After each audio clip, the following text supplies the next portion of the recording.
नमस्कार दर्शकों, आप देख रहे हैं न्यूज टुडे, जिसमें हर खबर है जरूरी और हर विश्लेषण है खास। बात करते हैं मुख्य सुर्खियों की। हड़प्पा सभ्यता की खोज के 100 साल पूरे हुए। खनिज सुरक्षा भागीदारी एमएसपी ने mineral security partnership finance network launch किया। आयुष्मान भारत प्रधानमंत्री जन आरोग्य योजना यानी ABPMJAY के 6 वर्ष पूरे हुए। आरबीआई ने प्राथमिकता प्राप्त क्षेत्र को ऋण PSL भारत का अनुभव शीर्षक से अध्ययन जारी किया। Going digital for non communicable disease the case for action report जारी की गई। केंद्रीय वाणिज्य एवं उद्योग मंत्रालय ने SPICED स्पाइस्ड योजना को मंजूरी प्रदान की। चलिए बुलेटिन की शुरुआत करते हैं और रुख करते हैं आज की पहली मुख्य खबर की ओर। हड़प्पा सभ्यता की खोज के 100 साल पूरे हुए। 20 सितंबर 1924 भारतीय पुरातत्व सर्वेक्षण ASI के तत्कालीन महानिदेशक जॉन मार्शल ने सिंधु घाटी या हड़प्पा सभ्यता की खोज की आधिकारिक घोषणा की थी। इस खोज के पीछे थे भारतीय पुरातत्व सर्वेक्षण के 2 महान पुरातत्वविद दयाराम साहनी और राखल दास बनर्जी। दयाराम साहनी, जिन्होंने हड़प्पा में खुदाई करवाई थी और जो बाद में ASI के पहले भारतीय महानिदेशक बने, वहीं राखल दास बनर्जी ने मोहनजोदड़ो के उत्खनन का नेतृत्व किया। इन दोनों महान व्यक्तित्व ने भारत के ऐतिहासिक धरोहर को संजोने में अपना अद्वितीय योगदान दिया है। अब बात करते हैं हड़प्पा सभ्यता की, जो भारत, पाकिस्तान और अफगानिस्तान तक फैली थी और इन क्षेत्रों में हड़प्पा सभ्यता के करीब 2000 स्थलों का अब तक पता लगाया जा चुका है। इस सभ्यता के 5 प्रमुख शहर थे: राखीगढ़ी, मोहनजोदड़ो, हड़प्पा, धोलावीरा और गवेरीवाला। ये वो शहर हैं जिन्होंने उस समय की बेहतरीन नगर योजना और उन्नत तकनीक का परिचय दिया। इस सभ्यता का विस्तार सबसे उत्तरी छोर जम्मू के मांडा से लेकर सबसे दक्षिणी छोर महाराष्ट्र के दैमाबाद तक और सबसे पूर्वी क्षेत्र उत्तर प्रदेश के आलमगीरपुर से लेकर सबसे पश्चिमी छोर पाकिस्तान के सुदगा केंडोर तक फैला हुआ था। समय के साथ इस सभ्यता को 3 मुख्य चरणों में बांटा गया। प्रारंभिक चरण 6000 ईसा पूर्व से 2600 ईसा पूर्व, परिपक्व अवधि 2600 ईसा पूर्व से 1900 ईसा पूर्व और उत्तरवर्ती चरण 1900 ईसा पूर्व से 1300 ईसा पूर्व। अब बात करते हैं हड़प्पा सभ्यता से जुड़े नए उत्खनित साक्ष्यों पर। हाल ही में गुजरात के कच्छ के परता बेट में 5200 साल पुरानी हड़प्पा बस्ती का पता चला है, जो हमें इस सभ्यता के बारे में और भी अधिक गहराई से बताती है। इसके साथ ही राखीगढ़ी से प्राप्त कंकालों के DNA विश्लेषण से पता चला है कि हड़प्पा वासियों का DNA आज तक बना हुआ है और अधिकांश दक्षिण एशियाई आबादी उनकी वंशज प्रतीत होती है। ये शोध इस बात को भी इंगित करता है कि हड़प्पावासी दूर दराज के क्षेत्रों के साथ व्यापार और सांस्कृतिक संबंधों में भी शामिल थे। अब बात करते हैं हड़प्पा सभ्यता की कुछ अद्वितीय विशेषताओं की। पहली है नगर नियोजन और संरचनाएं। मोहनजोदड़ो में गढ़ी और विशाल स्नानागार, पकी हुई ईंटों का बड़े पैमाने पर उपयोग, सुनियोजित जल निकासी व्यवस्था आदि शामिल हैं, जो आज आधुनिक समय में भी प्रासंगिक बनी हुई हैं। दूसरी विशेषता है प्रौद्योगिकी और शिल्प। इसमें अत्यधिक विकसित सूक्ष्म ड्रिलिंग, मन का निर्माण, शैल कटाई, धातु कार्य, मोहर निर्माण, मिट्टी के बर्तन बनाना, मानकीकृत वजन और टेराकोटा के खिलौने शामिल हैं। उदाहरण के लिए चान्हू दाड़ो स्थल। लेखन कला में पूर्व विकसित सिंधु लिपि आती है, लेकिन अभी तक इसे समझा नहीं जा सका है। व्यापार की बात करें तो लोथल जैसे बंदरगाह शहरों के माध्यम से हड़प्पावासियों ने अफगानिस्तान, ईरान और टिग्रिस यूफ्रेटिस क्षेत्र तक व्यापारिक संबंध स्थापित किए। यहाँ तक कि मेसोपोटामिया के लोग सिंधु घाटी को मेलुहा के नाम से जानते थे। बढ़ते हैं अगली खबर की ओर। खनिज सुरक्षा भागीदारी MSP ने mineral security partnership finance network launch किया। Mineral security partnership finance network को खनिज सुरक्षा भागीदारी MSP के भारत सहित 14 अन्य सदस्यों ने लॉन्च किया है। इन सदस्यों में संयुक्त राज्य America, Australia, Canada, Italy, Japan और यूरोपीय संघ शामिल हैं। ये नेटवर्क महत्वपूर्ण खनिजों यानी क्रिटिकल मिनरल्स के लिए विविध, सुरक्षित और सतत आपूर्ति श्रृंखलाओं को मजबूत करने हेतु भागीदार संस्थानों के बीच सूचनाओं के आदान प्रदान तथा को फाइनेंसिंग को बढ़ावा देगा। साथ ही ये इनके बीच सहयोग को मजबूत भी करेगा। इसके अलावा ये नेटवर्क वैश्विक महत्वपूर्ण खनिज आपूर्ति श्रृंखलाओं में सतत निवेश को बढ़ावा भी देगा। इसमें ऐसे खनिजों के उत्पादन, प्राप्ति, प्रोसेसिंग, रिसाइकलिंग और रिकवरी परियोजनाओं में निजी क्षेत्र से पूंजी जुटाना भी शामिल है। चलिए खबर की बेहतर समझ के लिए खनिज सुरक्षा भागीदारी MSP के बारे में भी बात करते हैं। ये 14 देशों और यूरोपीय संघ का सहयोग आधारित फोरम है। इसका उद्देश्य वैश्विक स्तर पर जिम्मेदारी से महत्वपूर्ण खनिज आपूर्ति श्रृंखलाओं में सार्वजनिक और निजी क्षेत्र से निवेश आकर्षित करना है। भारत 2023 में इस भागीदारी में शामिल हुआ था। यह भागीदारी स्वच्छ ऊर्जा आधारित प्रौद्योगिकियों के लिए सबसे अधिक उपयुक्त खनिजों और धातुओं की आपूर्ति श्रृंखलाओं पर जोर देती है। इनमें लिथियम, कोबाल्ट, निकल, मैंगनीज, ग्रेफाइट, दुर्लभ भूतत्व, तांबा जैसे महत्वपूर्ण खनिज शामिल हैं। चलिए इसी के साथ खबर में आगे बढ़ते हैं और महत्वपूर्ण खनिजों के महत्व को समझते हैं। महत्वपूर्ण खनिज आर्थिक समृद्धि के लिए आवश्यक है। कोबाल्ट, निकल, लिथियम जैसे खनिज दूरसंचार उद्योग, इलेक्ट्रिक वाहन, बैटरी आदि के निर्माण के लिए जरूरी है। साथ ही इससे स्वच्छ ऊर्जा अपनाने में तेजी भी आएगी। ये खनिज सेमीकंडक्टर, सोलर पैनल और पवन टरबाइन जैसे हरित प्रौद्योगिकियों के लिए आवश्यक है। इसके अलावा राष्ट्रीय सुरक्षा और रक्षा हेतु भी ये जरूरी है, जिसमें बॉक्साइट, एल्यूमिना, सिलिका जैसे प्रमुख खनिज कवच यानी आर्मर, हथियार और अन्य महत्वपूर्ण सैन्य अवसंरचनाओं के उत्पादन के लिए सामरिक रूप से महत्वपूर्ण है। महत्वपूर्ण खनिजों की प्राप्ति के लिए भारत ने कौन कौन से कदम उठाए हैं, इस पर भी चर्चा करते हैं। खान और खनिज विकास एवं विनियमन संशोधन अधिनियम 2023।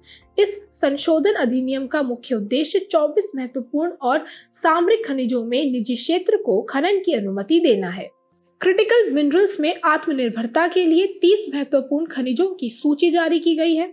लिथियम और कोबाल्ट प्राप्ति के लिए ऑस्ट्रेलिया के साथ तथा लिथियम प्राप्ति के लिए अर्जेंटीना के साथ समझौते किए गए हैं। खनिज विदेश इंडिया लिमिटेड काबिल विदेशों में लिथियम, कोबाल्ट जैसे महत्वपूर्ण और सामरिक प्रकृति के खनिजों के अन्वेषण एवं प्राप्ति के लिए अधिकृत है। तो अब बढ़ते हैं अगली मुख्य खबर की तरफ। आयुष्मान भारत प्रधानमंत्री जन आरोग्य योजना यानी ABPMJAY के 6 वर्ष पूरे हुए। ABPMJAY आयुष्मान भारत योजना के घटकों में से एक है। इसका एक अन्य घटक है आयुष्मान आरोग्य मंदिर। खास बात यह है कि आयुष्मान आरोग्य मंदिर को पहले हम हेल्थ एंड वेलनेस सेंटर के नाम से जानते थे।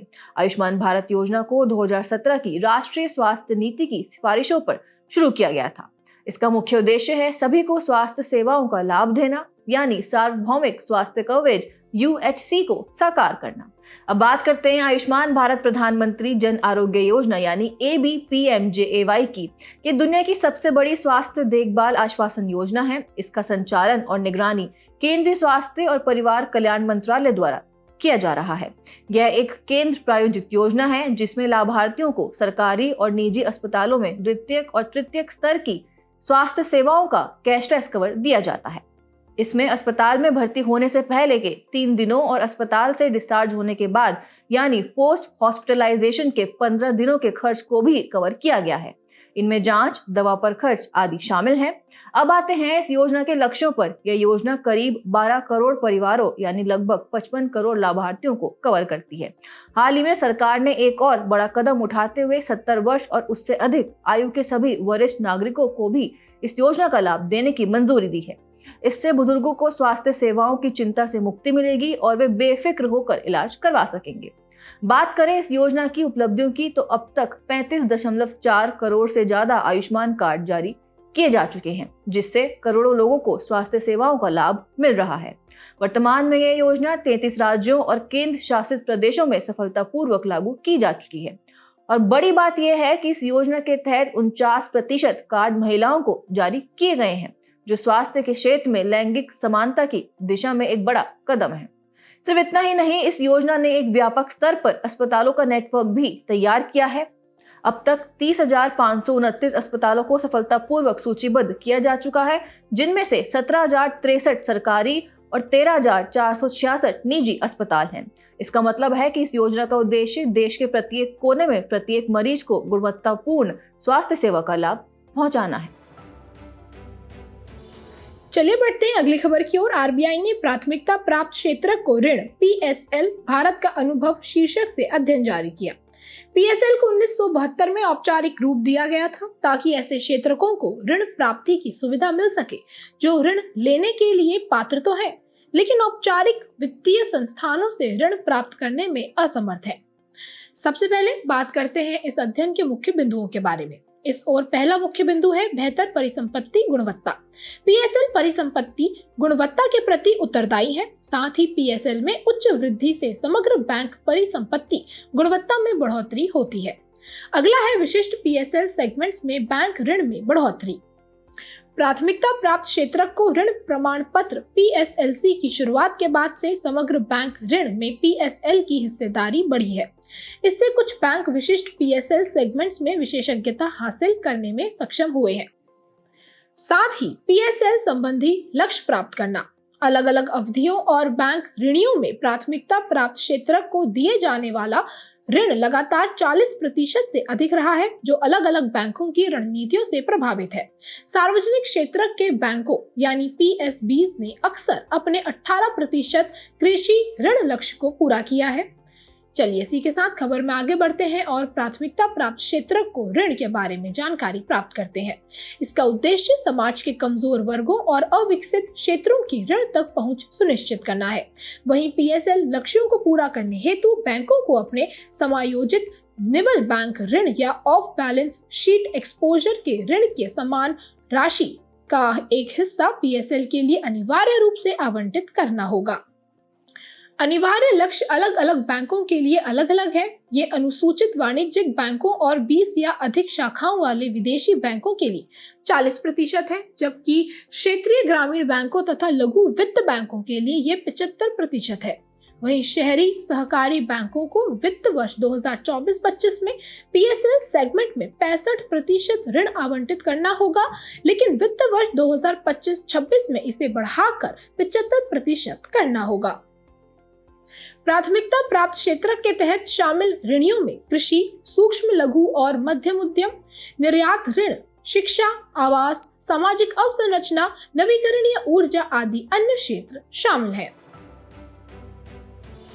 इसी के साथ अब बात करते हैं अगली मुख्य खबर की। Going digital for non communicable diseases, the case for action report जारी की गई। यह रिपोर्ट विश्व स्वास्थ्य संगठन WHO और अंतर्राष्ट्रीय दूरसंचार संघ ITU ने संयुक्त रूप से जारी की है। साथ ही यह रिपोर्ट WHO की डिजिटल हेल्थ पर वैश्विक पहल और डिजिटल हेल्थ पर वैश्विक रणनीति 2020-25 की पूरक कार्रवाइयों के लिए रूपरेखा प्रदान करती है। सबसे पहले रिपोर्ट के मुख्य बिंदुओं पर एक नजर डालते हैं। आपको बता दें, हृदय रोग, कैंसर, मधुमेह और क्रोनिक रेस्पिरेटरी डिसीजेज जैसे गैर संचारी रोग NCD विश्व में प्रतिवर्ष 74% से अधिक मौतों के लिए जिम्मेदार है। गैर संचारी रोगों के मुख्य प्रभावों में परिवार पर अधिक आर्थिक बोझ बढ़ना, सतत विकास लक्ष्यों SDGs की प्राप्ति में बाधा उत्पन्न होना, सामाजिक सुरक्षा प्रणालियों पर दबाव बढ़ना, देश की उत्पादकता में कमी आना आदि शामिल है। साथ ही डिजिटल हेल्थ पहलों DHIs का भी इस रिपोर्ट में जिक्र किया गया है। इसमें स्वास्थ्य देखभाल को बेहतर बनाने के लिए online program, mobile application, virtual reality, telehealth और टेलीमेडिसिन, धारण करने योग्य डिवाइस, ऑनलाइन परामर्श तथा आर्टिफिशियल इंटेलिजेंस यानी AI और बिग डेटा आधारित एप्लीकेशन शामिल हैं। अब डिजिटल हेल्थ पहलों के लाभ की बात करें तो टेलीमेडिसिन, मोबाइल मैसेजिंग और चैटबॉट सहित अन्य डिजिटल हेल्थ पहलों में प्रतिवर्ष प्रति मरीज अतिरिक्त 0.24 अमेरिकी डॉलर के निवेश से कुछ लाभ भी प्राप्त होंगे, जैसे कि अगले एक दशक में गैर संचारी रोगों से 2 मिलियन से अधिक लोगों की जान बचाई जा सकती है। लगभग 7 मिलियन एक्यूट इवेंट्स जैसे स्ट्रोक और अस्पताल में भर्ती होने जैसे मामलों को रोका जा सकता है। इसके अलावा 199 बिलियन अमेरिकी डॉलर के अतिरिक्त आर्थिक लाभ प्राप्त हो सकते हैं। साथ ही प्रत्येक 1 अमेरिकी डॉलर के निवेश के बदले 19 अमेरिकी डॉलर का रिटर्न प्राप्त हो सकता है। डिजिटल हेल्थ पहलों के लाभों को प्राप्त करने के लिए सरकारों को औसतन 10 वर्षों में प्रति मरीज 1.6 अमेरिकी डॉलर का निवेश करना होगा। अंत में भारत की डिजिटल हेल्थ पहलों पर भी चर्चा कर लेते हैं। पहली है आयुष्मान भारत डिजिटल मिशन। इसके तहत राष्ट्रीय डिजिटल हेल्थ इकोसिस्टम की स्थापना की जानी चाहिए। साथ ही Ayushman Bharat health account ABHA Abha संख्या भी जारी की जा रही है। इसके अलावा ई-संजीवनी भी एक मुख्य पहल है। यह प्राथमिक स्वास्थ्य देखभाल के क्षेत्र में दुनिया की सबसे बड़ी डॉक्यूमेंटेड टेलीमेडिसिन सेवा है। ई-अस्पताल की बात करें तो ये अस्पतालों के आंतरिक संचालन और प्रक्रियाओं के लिए अस्पताल प्रबंधन सूचना प्रणाली HMIS है। और आखिरी है ई-रक्तकोष, यह केंद्रीकृत ब्लड बैंक प्रबंधन प्रणाली है। बढ़ते हैं आखिरी मुख्य खबर की ओर। केंद्रीय वाणिज्य एवं उद्योग मंत्रालय ने स्पाइस्ड योजना को मंजूरी प्रदान की। निर्यात विकास के लिए प्रगतिशील, अभिनव और सहयोगात्मक हस्तक्षेपों के माध्यम से मसाला क्षेत्र में संधारणीयता स्पाइस बोर्ड की एक योजना है। इसका उद्देश्य इलायची की खेती के क्षेत्र का विस्तार करना तथा छोटी व बड़ी इलायची की उत्पादकता बढ़ाना, निर्यात संवर्धन करना, क्षमता निर्माण करना और हितधारकों का कौशल विकास करना है। इस योजना के प्रमुख घटक हैं इलायची की खेती की उत्पादकता में सुधार करना, फसल कटाई के बाद गुणवत्ता उन्नयन करना, बाजार विस्तार के प्रयास करना, व्यापार के अवसरों को बढ़ावा देना, नवीन प्रौद्योगिकी का इस्तेमाल करना, अनुसंधान और क्षमता निर्माण गतिविधियों को बढ़ावा देना और हितधारकों के कौशल विकास पर ध्यान केंद्रित करना। इस योजना का कार्यान्वयन 15वें वित्त आयोग की शेष अवधि के लिए किया जाएगा। चलिए इसी के साथ खबर में आगे बढ़ते हैं और इलायची से जुड़ी कुछ महत्वपूर्ण जानकारी प्राप्त करते हैं। इलायची की व्यावसायिक खेती इसके ड्राई फ्रूट्स यानी कैप्सूल्स के लिए की जाती है। वहीं छोटी इलायची दक्षिण भारत के पश्चिमी घाट के सदाबहार वनों की स्थानिक प्रजाति है। इसके प्रमुख उत्पादक केरल, कर्नाटक और तमिलनाडु हैं। वहीं इसके लिए अनुकूल दशाएं घने छायादार क्षेत्र, अम्लीय वनीय दोमट मृदा है। इसकी उत्पादकता के लिए 600 से 1200 मीटर की ऊंचाई अनुकूल मानी जाती है और साथ ही पर्याप्त जल निकासी की व्यवस्था भी होनी चाहिए। वहीं बड़ी इलायची की बात करें तो इसका वितरण क्षेत्र पूर्वोत्तर भारत, नेपाल और भूटान के उप हिमालयी क्षेत्र है। बड़ी इलायची के लिए अनुकूल दशाओं की बात करें तो इसकी खेती के लिए लगभग 200 दिनों में 3000 से 3500 मिलीमीटर औसत वर्षा उपयुक्त होती है और इसका तापमान 6 से 30 डिग्री सेल्सियस के बीच होना चाहिए। चलिए खबर के आखिर में स्पाइसेस बोर्ड इंडिया के बारे में बात करते हैं। इसे स्पाइसेस बोर्ड अधिनियम 1986 के तहत 1987 में स्थापित किया गया था। ये एक स्वायत्त निकाय है। ये 52 अनुसूचित मसालों के निर्यात, संवर्धन और छोटी व बड़ी इलायची के विकास के लिए जिम्मेदार है। इसका मुख्यालय कोचीन, केरल में है और ये वाणिज्य एवं उद्योग मंत्रालय के अधीन आता है। बढ़ते हैं हमारे अगले खास सेगमेंट सुर्खियों में रहे स्थल की तरफ। हमारा आज का स्थल है थाईलैंड। इस देश की राजधानी है बैंकॉक। थाईलैंड दक्षिण पूर्व एशिया का ऐसा पहला देश बन गया है जिसने समलैंगिक विवाह को वैधानिक मान्यता दी है। इस देश की भौगोलिक अवस्थिति की बात करें तो ये दक्षिण पूर्व एशिया की मुख्य भूमि के केंद्र में स्थित है। ये देश आसियान का संस्थापक सदस्य है। इसके सीमावर्ती देशों की बात की जाए तो इसके पश्चिम में म्यांमार, उत्तर व पूर्व में लाओस, दक्षिण पूर्व में कंबोडिया और दक्षिण में मलेशिया स्थित है और इसके सीमावर्ती जल निकाय थाईलैंड की खाड़ी और अंडमान सागर है। वहीं इस देश की भौगोलिक विशेषताओं की बात करें तो इस देश की सबसे ऊंची चोटी दोई इथानन है। प्रमुख नदियां चाओ फ्राया और मेकांग है। क्रास थल डमरू मध्य मलय प्रायद्वीप को एशियाई मुख्य भूमि से जोड़ता है। इतना ही नहीं, थाईलैंड प्राकृतिक रबड़ का विश्व का सबसे बड़ा उत्पादक देश भी है। चलिए बुलेटिन की आखिर में बढ़ते हैं आज की संक्षिप्त सुर्खियों की तरफ। सुप्रीम कोर्ट ने राज्यों और केंद्र शासित प्रदेशों को स्कूल सुरक्षा व संरक्षा पर दिशा निर्देश लागू करने का आदेश दिया है। राष्ट्रीय बाल अधिकार संरक्षण आयोग NCPCR को इसके कार्यान्वयन की देखरेख का कार्य सौंपा गया है। उड़ीसा के मनकेडिया लोगों को अनुसूचित जनजाति और अन्य पारंपरिक वन निवासी वन अधिकारों की मान्यता अधिनियम 2006 के तहत औपचारिक रूप से अधिवास अधिकार प्रदान किए गए हैं। आपकी जानकारी के लिए आपको बता दें कि मनकेडिया जनजाति 75 विशेष रूप से कमजोर जनजातीय समूहों PVTGs में से एक है। भारत के विदेश मंत्री ने न्यूयॉर्क में G4 देशों के विदेश मंत्रियों से भेंट की। इस समूह ने टेक्स्ट आधारित वार्ताओं के माध्यम से संयुक्त राष्ट्र सुरक्षा परिषद में तत्काल सुधार के प्रति अपनी प्रतिबद्धता की पुनः पुष्टि की।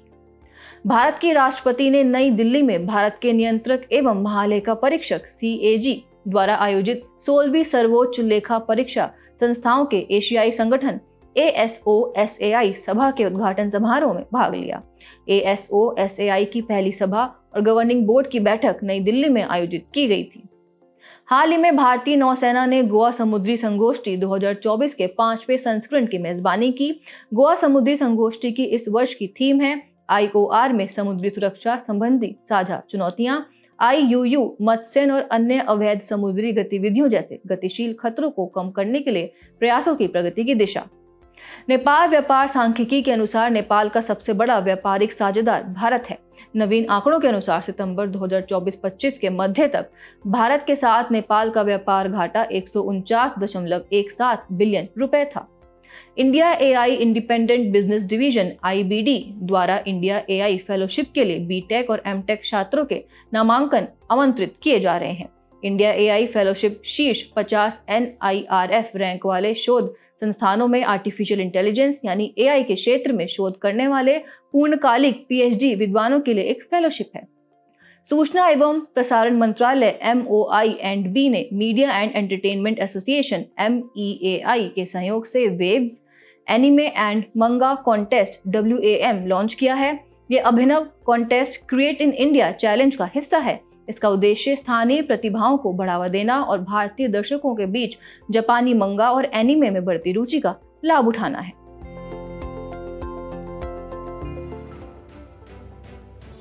जाने से पहले आपकी समझ की परीक्षा के लिए डालते हैं एक नजर हमारे स्पेशल सेगमेंट प्रश्नोत्तरी पर।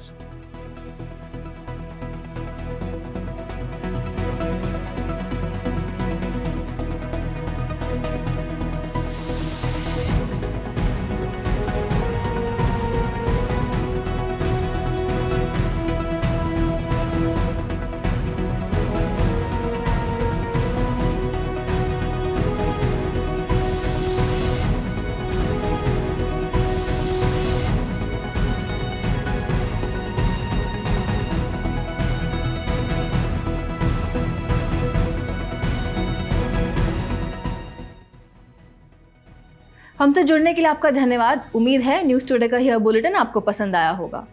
न्यूज़ टुडे की PDF को डाउनलोड करने के लिए और आज की क्विज के उत्तर के लिए डिस्क्रिप्शन में दिए गए लिंक्स पर क्लिक कीजिए।